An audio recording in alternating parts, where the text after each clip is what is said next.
To solve this problem using our code, first we set up our objects, trails, and axes here. And then we prompt the user for the mass, the initial velocity, an angle which we converted to radians, the radius of the circle, and the viscosity of the fluid.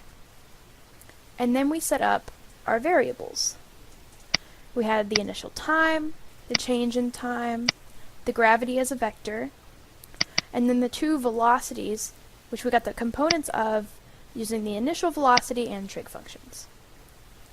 And then we set up two while statements.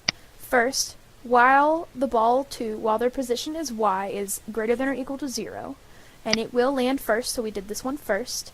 We set the rate to 100, we found Stokes' law because ball 2 experiences the drag force, as well as the force due to gravity, and force Stokes.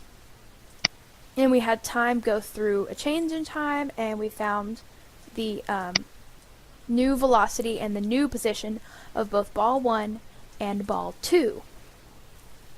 And then after that we had a while statement when ball 1's position is greater than or equal to 0, with again the rate of 100, force of gravity, change in time, and then the changing velocity and position of ball 1.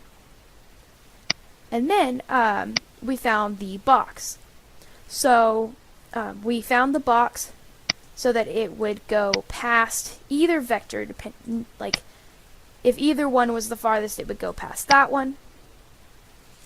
And then we found the range and printed it. So we found ball 1 and ball 2 if they were less than or equal to 0 after this, and then it would print the range as the position of the balls in the X. With our parameters,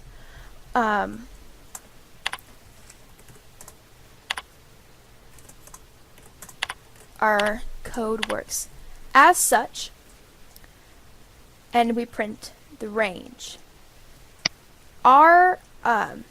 This does go a little bit below 0 in the y. And this is because in our while statements, we has it as the position in the y greater than or equal to 0. And it's because of that equal to 0 that we can even start the process, but it's also because of the equal sign that instead of calculating it up to y equals 0, it takes it one step further when while equals 0, and therefore continues the motion. We were able to get it this close with keeping our code running still.